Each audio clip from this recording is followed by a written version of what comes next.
जून 2026 cycle का registration शुरू हो गया है। एनटीए का नोटिस भी आ गया है। एक बार नोटिस में देखते हैं कि आपके फॉर्म फिलिंग की जो डेट है वो कब से कब तक है। तो नोटिस के अकॉर्डिंग अगर आप इस डेट को देखेंगे तो आप 29 अप्रैल यानी आप आज से फॉर्म भर सकते हैं। जो लास्ट डेट है वो आपकी 20 मई रखी गई है।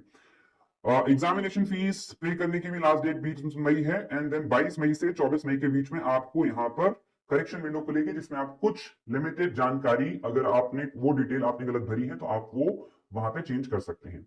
खैर, फॉर्म भरने के लिए आपको कहां पर जाना है? तो फॉर्म भरने के लिए आपको जाना है इस वेबसाइट पे ugcnet.nta.nic.in पे जाना है। जैसे आप इसमें नीचे पहुंचेंगे तो कैंडिडेट एक्टिविटी में आप देख सकते हैं सबसे ऊपर लिखा हुआ है registration window for UGC NET June 2026 examination. इस पे क्लिक करते हैं, आप देख सकते हैं यहाँ पे आपको इस तरीके के ये तीन जो है वो कॉलम दिखेंगे। आपको बीच वाला सेलेक्ट करना है क्योंकि आप इस साइकिल के लिए पहली बार रजिस्ट्रेशन कर रहे हैं। लॉगिन पे नहीं जाना है, आपको न्यू रजिस्ट्रेशन पे जाना है। न्यू रजिस्ट्रेशन पे जाते ही आप नीचे पहुंचेंगे तो आप देखेंगे यहाँ पर फीस के रिलेटेड इंफॉर्मेशन है। जनरल कैटेगरी के लिए ये फीस 1150 रुपए है। ईडब्ल्यूएस ओबीसी के लिए ये फीस 600 है। And SC ST person with disabilities and इसके साथ साथ थर्ड जेंडर के लिए ये फीस 325 रुपए है। आप थोड़ा और नीचे जाएंगे तो यहाँ पे कौन कौन से डॉक्यूमेंट की आपको जरूरत पड़ेगी वो है आपका फोटो, सिग्नेचर, स्कैन कॉपी आपके पास होनी चाहिए। देन अगर आप person with disabilities and benchmark disabilities category से हैं तो आपके पास वो सर्टिफिकेट भी स्कैन कॉपी उसकी होनी चाहिए। आप नीचे जाएंगे तो यहाँ पे आप देख सकते हैं इस चेक बॉक्स पे आपको टिक करना है I have downloaded the information bulletin. Then आपको क्लिक टू प्रोसीड पे जाना है। क्लिक टू प्रोसीड पे पहुंचते ही आपको लॉगिन के लिए यहाँ पे मतलब रजिस्ट्रेशन के लिए एक पेज खुलेगा। अब ये इसमें नया बदलाव है।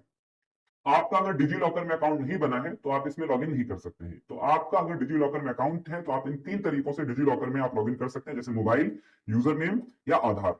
अगर आपका डिजी लॉकर में अकाउंट है तभी ये ऑप्शन काम करेंगे। आप अगर सोच रहे हैं कि डिजी लॉकर में अकाउंट नहीं है, मैं यहाँ पे आधार नंबर डालूंगा तो लॉगिन हो जाएगा, तो नहीं होगा।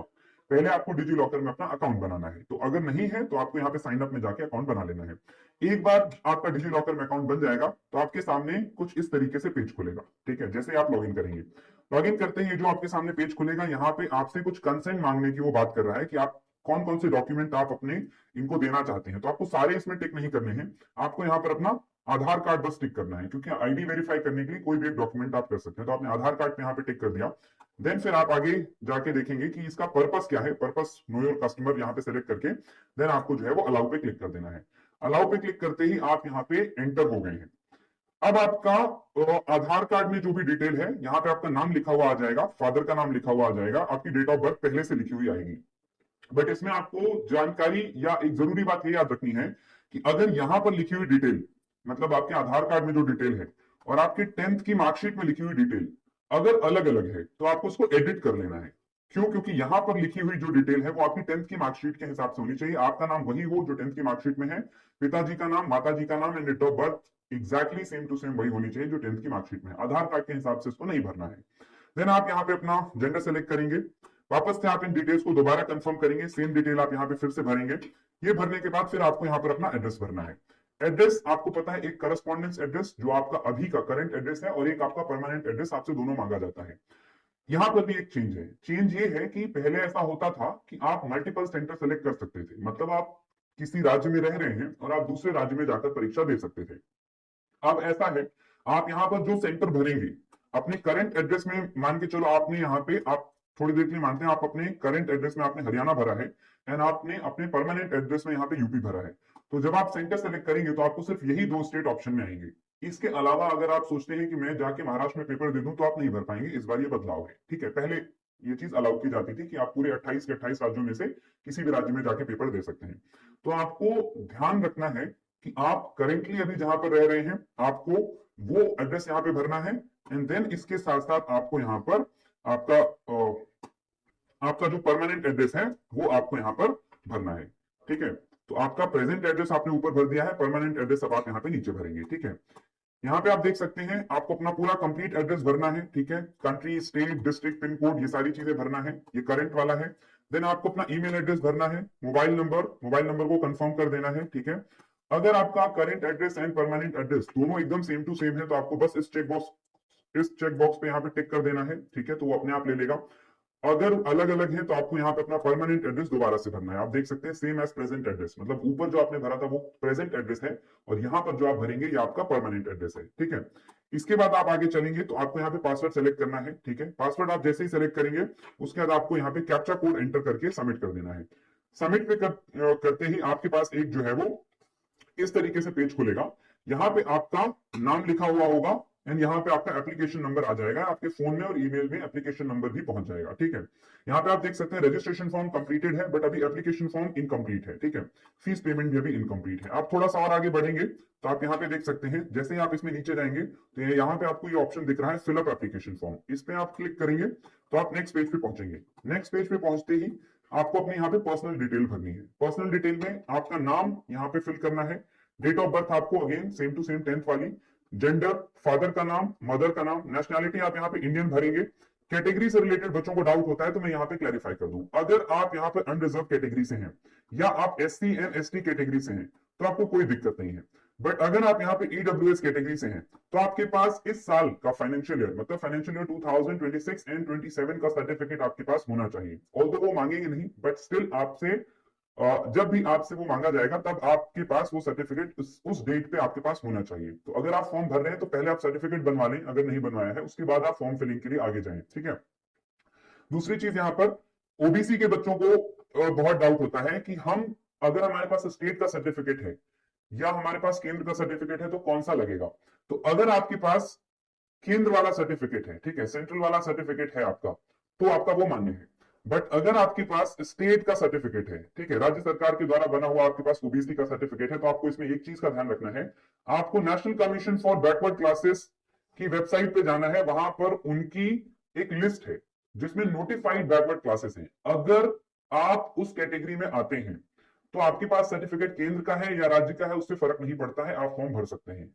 अगर आप उस लिस्ट में नहीं आते हैं तो राज्य का सर्टिफिकेट फिर किसी काम का नहीं है। मैं दोबारा से दोहरा दूं, अगर आप बैकवर्ड कैटेगरी से हैं और आपके पास राज्य का सर्टिफिकेट है तो आपको एनसीबीसी की वेबसाइट पे जाके देखना है कि क्या उनकी लिस्ट में आपकी कैटेगरी का नाम है। अगर है तो सर्टिफिकेट से कोई फर्क नहीं पड़ेगा, अगर नहीं है तो फिर आप राज्य का सर्टिफिकेट नहीं लगा सकते हैं, आपको केंद्र का सर्टिफिकेट चाहिए होगा। फिर आगे चलते हैं। आपने एक बार कैटेगरी फिल कर दी, कैटेगरी आप यहाँ पे कंफर्म करेंगे, क्या आप डायबिटिक हैं कि नहीं, ये सारी जो भी इंफॉर्मेशन है वो भरेंगे। पेरेंट का जो भी एनुअल इनकम है वो आप भरेंगे, सालाना कितनी आय है आपके पेरेंट्स की। क्या आप अल्पसंख्यक हैं, आपको पता है भारत में 6 ही कम्युनिटी अल्पसंख्यक हैं, तो अगर आप यहाँ पे Muslim, Sikh, Christian, then Parsi, Jain, Buddhist इस कैटेगरी से हैं तो आप इसको यस करेंगे, अदरवाइज आप इसको नो करेंगे। पोस्ट ग्रेजुएट एग्जाम आपने यहाँ पर किसके बेसिस पे किया है, ठीक है, यहाँ पे आपका सब्जेक्ट पूछा जाएगा। ठीक है, सब्जेक्ट जैसे आप इस पे क्लिक करेंगे सारे सब्जेक्ट का नाम आपके सामने आ जाएगा, आपको वहां पे सिलेक्ट करना है कि लेट्स से पॉलिटिकल साइंस, तो पॉलिटिकल साइंस आप यहाँ पे सिलेक्ट कर देंगे। अगर आप 4 ईयर इंटीग्रेटेड कोर्स के हिसाब से आप अप्लाई कर रहे हैं तो यहां पर जो है वो नॉट एप्लीकेबल वाला आप सिलेक्ट करेंगे। ठीक है, आगे चलते हैं। फिर अगेन आपको कैप्चा कोड फिल करके इसको सेव एंड नेक्स्ट करना है। सेव एंड नेक्स्ट करते ही आपसे यहां पे पूछा जाएगा विकलांगता सर्टिफिकेट के बारे में। आपसे यहां से पूछा जाएगा कि are you person with disability और बेंचमार्क डिसेबिलिटी, तो आप यहाँ पे हैं तो यस करेंगे, आप नहीं है तो यहाँ पे नो करेंगे। ठीक है, then again submit and next करेंगे। जैसे ही आप आगे पहुंचेंगे तो आप यहाँ पे देखेंगे एक और नया ऑप्शन इन्होंने ऐड किया है, दैट इज ऑफ अपार आईडी। कॉन्टेक्ट डिटेल भर दी आपने, पर्सनल डिटेल भर दी, डिसेबिलिटी डिटेल भर दी, दिस इज अपार आईडी। अपार आईडी के लिए एक पेज आएगा कि आपके पास अपार आईडी है या नहीं। अगर आपके पास अपार आईडी है तो आप उसको यस करेंगे। यस करते ही आपके पास ये वाला पेज खुल जाएगा। ठीक है, और आप अपनी अपार आईडी की सारी इंफॉर्मेशन आप यहाँ पे भर देंगे। अगर आपके पास अपार आईडी नहीं है तो भी कोई दिक्कत नहीं है, आप फॉर्म आगे भर सकते हैं। आपको सिंपली उसमें नो करना है एंड नो करने के बाद ये वाला पेज आपके लिए नहीं खुलेगा। ठीक है यस करेंगे तो ये पेज आएगा, आगे की आप आगे की डिटेल भरेंगे, नहीं है तो कोई दिक्कत नहीं है। ठीक है, इसके बाद आप थोड़ा सा और आगे जैसे ही इस पेज को सेव एंड नेक्स्ट करेंगे, आप आगे जैसे ही बढ़ेंगे तो अब आपके पास ये पेज खुलेगा। ये पेज आपके पास यहाँ पे आप I want to apply for UGC NET June on the basis of, तो यहाँ पे आपको दो ऑप्शन दिखेंगे। एक है आपका पोस्ट ग्रेजुएट कि आप मास्टर्स के बेसिस पे भरना चाहते हैं, दूसरा है आपका यहाँ पर 4 ईयर इंटीग्रेटेड प्रोग्राम। आप जिस भी आधार पे इस फॉर्म को भरना चाहते हैं आप यहाँ पे वो सेलेक्ट करेंगे। देन सब्जेक्ट ऑप्टेड फॉर, आप यहाँ पे अपना सब्जेक्ट सेलेक्ट करेंगे। देन पेपर का जो भी मीडियम है आपका, हिंदी है, इंग्लिश है, टेंशन नहीं लेना है, आपका जब पेपर आएगा वो दोनों ही मीडियम में आएगा, बट फिर भी यहाँ पे भरना पड़ेगा। तो आप हिंदी, इंग्लिश जिस भी मीडियम से पेपर देना चाहते हैं आपको ये फिल करना है। देन इसके बाद अगेन इसी के बारे में हम बात कर रहे थे कि पहले ऐसा हुआ करता था कि आप यहाँ पे 28 के 28 राज्यों में किसी में भी आप पेपर दे सकते थे। अब ऐसा नहीं है। आपने शुरू में जिन 2 या 1 राज्य को अपने एड्रेस में भरा हुआ है, आपको यहाँ पे वही ऑप्शन खुलेगा। एंड इसके बाद वहां पर जितने भी एग्जाम सेंटर अवेलेबल होंगे उनकी लिस्ट यहाँ पे खुलेगी, कौन कौन से सिटी में है, एंड देन आप उन्हीं में से चुन पाएंगे। कि मान के चलो मैंने यहाँ पे यूपी सेलेक्ट किया है, तो यहाँ पे सिर्फ मुझे यूपी ही दिखाई देगा, एंड उसके बाद यहाँ पर यूपी के जितने शहरों में एग्जाम सेंटर अवेलेबल होंगे बस वही दिखाई देगा। मैं यूपी का हूं, मैंने एड्रेस में यूपी भरा है, तो क्या मैं हरियाणा में जाके पेपर दे सकता हूं? बिल्कुल नहीं। ठीक है, तो ये इन्होंने नया इसमें जो है वो इंट्रोड्यूस किया है। नाउ आप यहाँ पे आगे की डिटेल भरेंगे, अपने फादर का ऑक्यूपेशन आप यहाँ पे भरेंगे। ठीक है, आपके पिताजी क्या करते हैं, देन पिताजी कितना पढ़े लिखे हैं, माताजी क्या करती हैं, वो कितना पढ़ी लिखी हैं, तो इतनी डिटेल आप यहाँ पे भरने के बाद आगे बढ़ेंगे, कैप्चा कोड फिल करके देन आगे आपको सबमिट एंड नेक्स्ट करना है। नेक्स्ट पेज में आप यहाँ पे पहुंचेंगे तो ये है अपीयर एंड अपीयरिंग वाला। ठीक है, कि आप अपीयर्ड हैं, ठीक है, मतलब अपीयर्ड है, अपीयरिंग है, या फिर आप पास हैं। तो यहां पर मैं आपको बता दूं, अगर आप अपीयरिंग हैं तो भी आप फॉर्म भर सकते हैं, अगर आप पास हैं तो भी आप फॉर्म भर सकते हैं। आप फर्स्ट ईयर में हैं तब भी आप फॉर्म भर सकते हैं, सेकंड ईयर में हैं तब भी फॉर्म भर सकते हैं, लास्ट ईयर में हैं तब भी आप फॉर्म भर सकते हैं, पास हो गए हैं तब भी, मतलब आप हर केस में फॉर्म भर सकते हैं, बशर्ते आप अपने मास्टर्स में हो या 4 ईयर इंटीग्रेटेड कोर्स में हो। ठीक है, कंडीशन क्या है, अगर आपने अपना मास्टर डिग्री पास कर लिया है तो आप यहाँ पे पास भरेंगे। ठीक है, पास भरते ही आपको यहाँ पे 2026 और उसके पहले के जितने ईयर हैं उनकी लिस्ट दिखाई देने लगेगी। तो फिर आपको उसमें सेलेक्ट करना है कि आपने कौन से ईयर में अपना मास्टर डिग्री पास किया है। अगर आप पास नहीं है, आप अपीयरिंग है, फर्स्ट ईयर में है, सेकंड ईयर में है, तो आपको यहाँ पर पास नहीं अपीयरिंग भरना है। अपीयरिंग भरते ही आपको यहां पर जो लिस्ट दिखेगी ईयर्स की, वो 2026, 2027 और 2028 दिखेगी। तो आपको उस हिसाब से यहाँ पे ईयर सेलेक्ट करना है कि मान के चलो मैं फर्स्ट ईयर में हूं, तो मेरा फाइनल ईयर कब कंप्लीट होगा, तो 2026 में अगर मेरा फर्स्ट ईयर चल रहा है तो 2028 में मेरा मास्टर्स कंप्लीट होगा, तो मैं यहाँ पे 2028 फिल करूंगा। तो उस हिसाब से आपको बताना है कि आपकी मास्टर डिग्री कब कंप्लीट होगी, अगर अभी चल रही है तो। ठीक है, देन आपको यहाँ पे कोर्स एंड स्ट्रीम नेम आपको यहाँ पे सेलेक्ट करना है। ठीक है, फाइनल ईयर का रिजल्ट अवेटेड है या नहीं। ठीक है, अगर आप यहाँ पे अपीयरिंग हैं तो आप उसी हिसाब से भरेंगे, अगर आप पास हैं, मतलब अभी जस्ट पास हुए, जस्ट पास तो अभी क्या ही हुए होंगे। ठीक है, क्या देन क्वालिफाइंग एग्जामिनेशन फॉर्म आपको यहाँ पे, sorry, qualifying examination from India से अब्रॉड से वो सेलेक्ट कर देना है। क्वालिफाइंग एग्जामिनेशन स्टेट किस राज्य से है वो भरना है। बोर्ड एंड यूनिवर्सिटी का नाम आप यहाँ पे अपना टाइप करेंगे तो वो आ जाएगा सजेशन में। रिजल्ट मोड, अगर आप अपीयरिंग हैं तो ये वाला ऑप्शन आपके लिए लागू नहीं होगा, अगर आप पास हैं तो ये वाला ऑप्शन आपके लिए लागू होगा। यहाँ पे आपको अपना जो भी रिजल्ट है कि सीजीपीए में आता है या परसेंटेज में आता है वो आपको यहाँ पर भरना पड़ेगा। ठीक है, आपने अपनी परसेंटेज डिटेल भर दी, आगे अगेन आप वही कैप्चा फिल करके सबमिट करेंगे। नेक्स्ट पेज में आप जैसे ही यहाँ पे पहुंचेंगे तो आप देख सकते हैं कुछ और इन्फॉर्मेशन वो आपसे मांगा गया है कि आप जुड़वा भाई हैं या बहन हैं, और आप दोनों ये दोनों इस पेपर में अपीयर हो रहे हैं, तो आपको जो भी येस नो जैसा भी है आप भर देंगे। देन क्या आप ऑलरेडी पीएचडी में एनरोल्ड हैं, अगर हैं तो येस करेंगे, नहीं है तो नो करेंगे। देन इसके बाद क्या आपका रिसर्च में कोई पहले से स्पेशलाइजेशन है, आपने अपने मास्टर्स के बाद कोई रिसर्च किया हुआ है तो येस करेंगे, अदरवाइज नो करेंगे। क्या आप एक्स सर्विसमैन हैं, तो उसी हिसाब से आप इसको फिल करेंगे। अगेन आप इसको सबमिट करेंगे, आगे बढ़ेंगे तो नेक्स्ट पेज में पहुंचते ही आप यहाँ पे देख सकते हैं कि अब आपका यहाँ पे आप किस चीज के लिए अप्लाई करना चाहते हैं। ठीक है, अगर आपकी एज 30 साल से ऊपर है तो आप यहाँ पे सिर्फ और सिर्फ assistant professor and PhD only के लिए ही अप्लाई कर सकते हैं। अगर आप 30 साल से नीचे हैं, वो खुद कैलकुलेट कर लेगा, आपको कैलकुलेट करने की जरूरत नहीं है कि वेदर आई एम एलिजिबल और नॉट, वो खुद कैलकुलेट कर लेंगे। आपको डेट ऑफ बर्थ बस सही भरनी है, उस हिसाब से वो खुद कैलकुलेट करके आपको बता देंगे कि वेदर यू आर एलिजिबल और नॉट। तीनों के लिए एलिजिबल है तो 3 ऑप्शन दिखेंगे, 2 के लिए एलिजिबल है तो आपको यहाँ पे 2 ही ऑप्शन दिखेंगे। अगेन आप इसको आगे सबमिट करेंगे, थोड़ा और आगे बढ़ेंगे। ठीक है, जैसे आप आगे चलेंगे तो अब इस बार इन्होंने क्या किया है, लाइव फोटो का सिस्टम यहाँ पे जो है वो इंट्रोड्यूस किया है। लाइव फोटो मतलब आपको फोन या लैपटॉप आप जिस भी माध्यम से भर रहे हैं, मेक श्योर उसका कैमरा ठीक ठाक हो। ठीक है, देन इसके बाद आपको यहाँ पे लाइव फोटो का ऑप्शन दिखेगा। ठीक है, लाइव कैमरा ऐसे खुला होगा, यहाँ पे आपको अपनी शक्ल को सामने रखना है। ठीक है, प्रॉपर लाइटिंग के साथ, एंड कैप्चर लाइव फोटोग्राफ पे क्लिक कर देना है। जैसे ही आप कैप्चर लाइव फोटोग्राफ पे क्लिक करेंगे तो आपकी फोटो खिंच जाएगी। ठीक है, फोटो खिंच के साइड में आ जाएगी। फोटो खिंच के साइड में आते ही आपके पास ऑप्शन आएगा कि इसको अपलोड कर दीजिए। अपलोड पे आप क्लिक करेंगे, आगे बढ़ेंगे। देन फिर वो सिस्टम आपकी फोटो को आपकी आधार की आईडी या आपने जो भी आईडी शुरू में डिजी लॉकर में आपने सबमिट की थी वो उससे कंपेयर करेगा।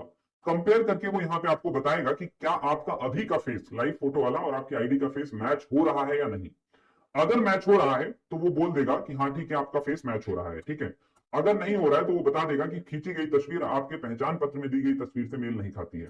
लेकिन कोई दिक्कत नहीं है, हो सकता है उसमें फोटो पुरानी लगी हो। बहुत से ऐसे लोग हैं जिनके आधार कार्ड में 10-10, 15-15 साल पुरानी फोटो लगी हुई है, तो आपको परेशान नहीं होना है। ठीक है, आप चाहे तो चेंज करवा सकते हैं, अदरवाइज आप आगे बढ़ जाइए। आगे बढ़ने के लिए आपको यहाँ पे इस वाले ऑप्शन को सिलेक्ट करना है कि फोटो मेल ना होने की स्थिति में आवेदन फॉर्म आप मेरा भर दीजिए, लेकिन अगर किसी नकल या प्रतिरूपण का मामला पाया जाता है तो उस केस में मैं सबूत दूंगा कि मैं मतलब यही व्यक्ति हूं। अगर नहीं दे पाया तो फिर मेरी ये पूरी की पूरी ये जो एप्लीकेशन है आप इसको रद्द कर देंगे। तो इस पर्टिकुलर चीज पे आप अपना अप्रूवल देके आप सबमिट कर सकते हैं, उसमें कोई दिक्कत नहीं होगी। ठीक है, बशर्ते आप प्रूव कर पाए कि आप सेम वही व्यक्ति हैं, आपने कोई गड़बड़ी नहीं की हुई है। आगे आप बढ़ेंगे यहाँ पे, तो नेक्स्ट यहाँ पे पहुंचते ही आपको अब अपना फोटो एंड सिग्नेचर अपलोड करना है। फोटो सिग्नेचर के लिए आपको पता ही है, यहाँ पे सारा डिटेल दिया हुआ है। Minimum 10 KB and maximum 200 KB में आपका फोटो होना चाहिए। आप पहले से उसको रिसाइज करके रखें। सिग्नेचर आपका 10 KB एंड 50 KB के बीच में होना चाहिए। आप यहाँ पे इसको अपलोड करके सेव एंड नेक्स्ट करेंगे। देन इसके बाद आप थोड़ा और आगे पहुंचेंगे तो यहाँ पे आप देख सकते हैं अब क्या क्या हो गया है। Registration complete, application complete. Now अब मेरा फीस पेमेंट यहाँ पे बचा हुआ है। फीस पेमेंट आप देख सकते हैं कि मैं जनरल कैटेगरी से हूं तो यहाँ पे 1150 रुपए फीस है। ठीक है, आप जिस भी कैटेगरी से होंगे आपका फीस उतना दिखा देगा। एक और चीज आपको ध्यान रखनी है, फोन नंबर तो आपका वेरीफाइड हो जाएगा, ठीक है, बट आपको अगर फोन नंबर ईमेल अगर दोनों यहाँ पे वेरीफाई नहीं है तो आप आगे फीस पेमेंट पे नहीं जाएंगे। तो अगर आपका वेरीफाई है तो ठीक है, नहीं है तो आप पहले ये आपको वेरीफाई करने के लिए बोलेगा, आप इसको वेरीफाई कर लेना। उसके बाद यहाँ पे आपको पेमेंट का पेज यहाँ पर जो है वो पे ऑनलाइन का ऑप्शन दिखेगा। ठीक है, पे ऑनलाइन का ऑप्शन दिखेगा, आप जैसे उस पर क्लिक करेंगे तो आप यहाँ पे पेमेंट पेज पे पहुंच जाएंगे। पेमेंट पेज पे आप जैसे ही यहाँ पे पहुंचेंगे तो आपको मल्टीपल ऑप्शन आपको यहाँ पर जो है वो पेमेंट के दिखना शुरू हो जाएंगे। ठीक है, तो आप वहां से यूपीआई के थ्रू या क्रेडिट कार्ड डेबिट कार्ड के थ्रू आप इसको पे कर सकते हैं। एंड पे करते ही आपका फाइनल एप्लीकेशन सबमिट हो जाएगा। एप्लीकेशन जैसे ही सबमिट हो जाएगा उसके बाद आप अपना जो फाइनल फॉर्म है वो आप यहाँ पे डाउनलोड करके एप्लीकेशन फॉर्म को आप सेव करके रख सकते हैं। आपको 3-4 चीजें यहाँ पे नोट करनी है। आपको अपना एप्लीकेशन नंबर याद होना चाहिए, जैसे ही आपके फोन में मैसेज आता है आपको उस मैसेज को डिलीट नहीं करना है। आपको अपना पासवर्ड याद रखना है, ठीक है, जिससे बाद में जब एडमिट कार्ड आए या एग्जाम सिटी इंटीमेशन आए तो इसकी जरूरत पड़ सकती है। ठीक है, तो इतनी डिटेल आपको याद होनी चाहिए।